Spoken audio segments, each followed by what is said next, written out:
kelompok 3 Sistem Keuangan Islam kelas A akan membahas materi tentang perkembangan keuangan Islam di Indonesia. Sebelumnya, saya akan memperkenalkan anggota kelompok kami terlebih dahulu. Yang pertama ada Sekar Putri Musroni dan saya sendiri, Lia Hikmatul Maula. Langsung saja kita simak video pemaparan berikut ini.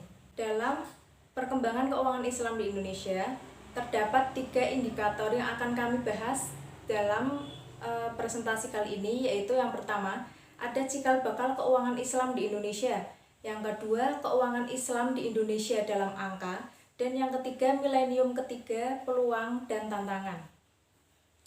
Yang pertama, cikal bakal keuangan Islam di Indonesia.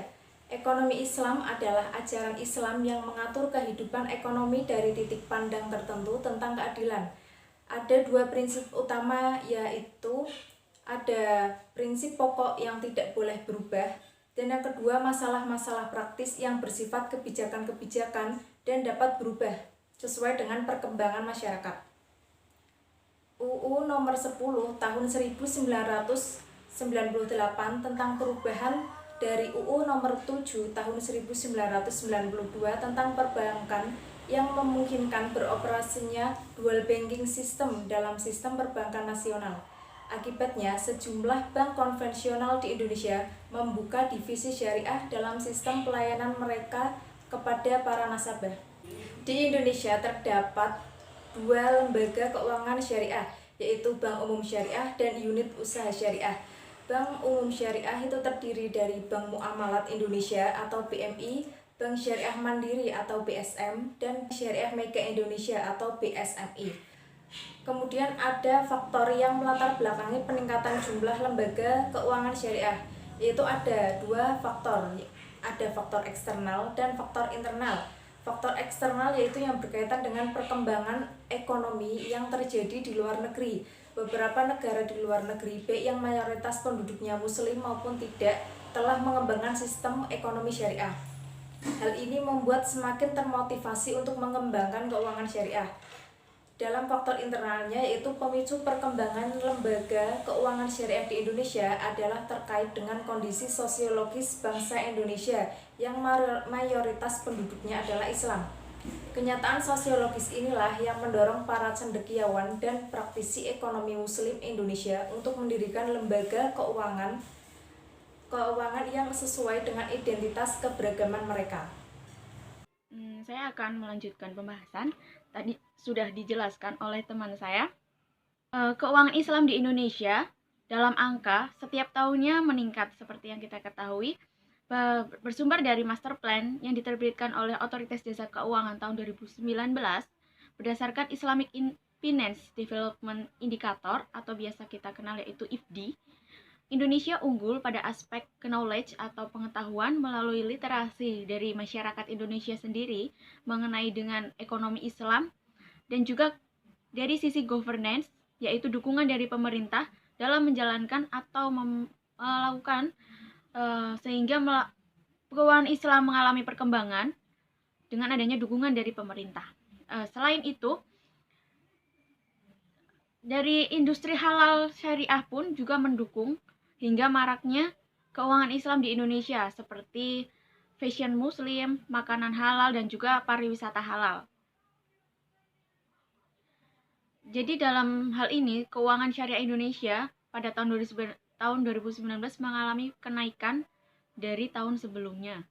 Nah, sektor jasa keuangan syariah Indonesia terbagi menjadi 3, yaitu ada dari sektor perbankan syariah yang terdiri dari Bank Umum Syariah, Bank Perkreditan Rakyat Syariah, dan juga unit usaha syariah. Yang kedua ada industri keuangan non-bank syariah, yaitu ada asuransi syariah, perusahaan pembiayaan, dana pensiun, lembaga keuangan mikro syariah, dan lembaga jasa keuangan syariah khusus. Yang terakhir ada pasar modal syariah yang saat ini tidak hanya kalangan atas saja yang menikmati atau bisa menanamkan saham, melainkan masyarakat milenial pun bisa dengan uang yang menurut saya bisa lah bagi kantong mahasiswa maupun pelajar lainnya. Nah, dari pasar modal syariah sendiri ini ada beberapa produk, yaitu sukuk negara, sukuk korporasi, reksadana syariah, dan juga obligasi syariah dan lain-lainnya, masih banyak lagi. Nah, di sini ada kita sajikan sebuah grafik yang saya ambil dari Otoritas Jasa Keuangan Master Plan yang diterbitkan itu tahun 2019. Di sini ada informasi dari sektor perbankan syariah, pasar modal syariah, IKNB syariah itu mengalami peningkatan di setiap tahunnya, dan yang paling signifikan itu dari pasar modal syariah. Nah, yang di bawahnya kita sajikan tabel mulai dari tahun 2014 hingga tahun 2019 di 3 sektor jasa keuangan. Teman-teman bisa melihat sendiri total aset keuangan syariah dari tahun ke tahun mengalami peningkatan yang lumayan cukup signifikan kalau menurut saya dan rekan saya ya. Nah, di sini seiring berjalannya waktu, keuangan syariah di Indonesia mengalami peningkatan. Aset keuangan syariah di Indonesia pada tahun 2019 mengalami kenaikan sebesar 14,10% atau menjadi 1.400 miliar lebih rupiah dari tahun sebelumnya yang sebesar 1.200 miliar ya, lebih juga. Oke, selanjutnya ada milenium ketiga atau peluang dan tantangan. Milenium ketiga, globalisasi merupakan suatu perkembangan dunia yang menghilangkan batasan-batasan yang menyulitkan komunikasi atau interaksi antara negara satu dengan yang lainnya. Dengan adanya globalisasi inilah ada pergeseran atau revolusi industri dari industri 3.0 ke industri 4.0 yang saat ini masih marak-maraknya, yang biasa dengan di era milenial seperti itu. Generasi milenial yang lebih memaksimalkan pemanfaatan dari teknologi informasi atau biasa disebut dengan IT dan juga internetnya seperti itu.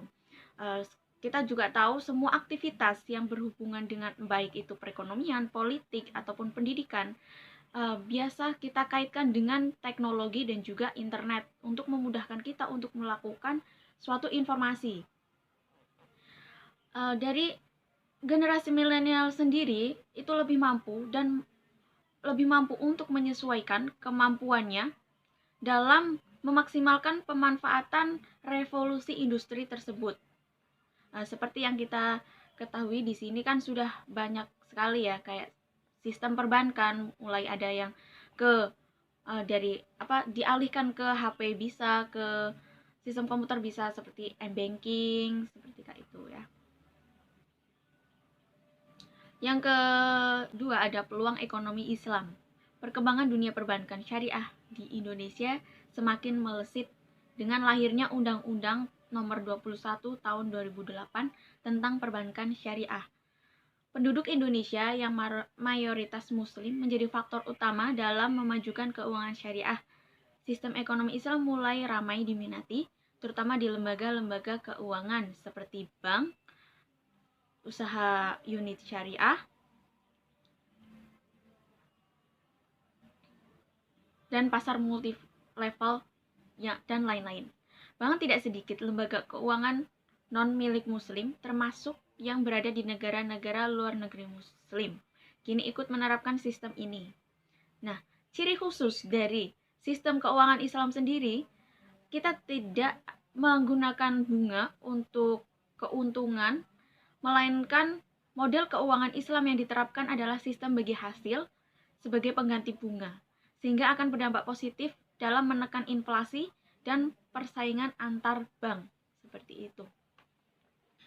Dan di sisi lain, dari ekonomi Islam sendiri itu lebih mengedepankan prinsip keadilan dan keterbukaan sehingga tidak ada salah satu pihak yang merasa dirugikan. Yang kedua ada tantangan ekonomi Islam.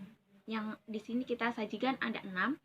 Yang pertama ada masih minimnya pakar ekonomi Islam yang berkualitas yang menguasai ilmu-ilmu ekonomi modern dan ilmu-ilmu syariah secara integratif.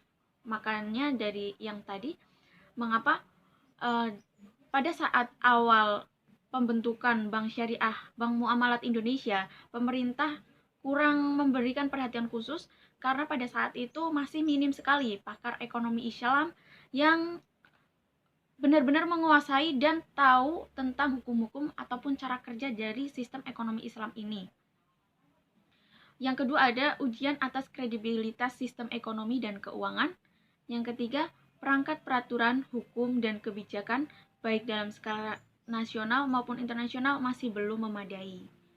Nah, pada saat itu pula karena pemerintah belum memberikan perhatian khusus pada perbankan syariah atau sistem keuangan Islam, maka belum adanya peraturan hukum yang menguatkan kita untuk bisa berkembang dan mendapatkan perhatian khusus pula dari masyarakat umum.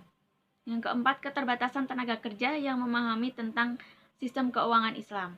Hal ini juga sebagai tantangan kita.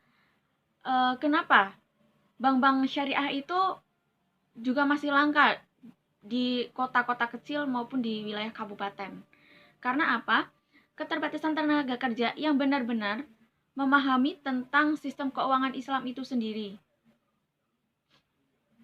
Yang kelima ada peran pemerintah baik eksekutif maupun legislatif masih rendah terhadap pengembangan ekonomi syariah yang tadi saya sudah jelaskan. 6. Ada kurangnya pemahaman masyarakat terhadap perbankan syariah sehingga sedikit yang mengakses layanan perbankan syariah. Itu juga sebagai faktor yang sangat penting dan menantang pula di era globalisasi ini. Yang kita ketahui pula, antara bank syariah, sistem keuangan konvensional dan juga syariah itu lebih dulu dikenal oleh masyarakat adalah konvensional. Dan konvensional pula untuk masyarakat umum itu sudah lebih menyerapi ataupun mendarah daging seperti itu dibanding dengan sistem keuangan syariah. Nah, di sini perlu sekali adanya sosialisasi untuk memberikan pengetahuan tentang pemahaman perbankan syariah ataupun keuangan syariah kepada masyarakat umum. Dan di era revolusi industri ini juga sebagai poin plus untuk kita untuk bisa mengetahui lebih dalam tentang ekonomi Islam itu sendiri. Sekian dari saya dan teman saya. Mohon maaf apabila ada salah-salah kata. Saya akhiri. Wassalamualaikum warahmatullahi wabarakatuh.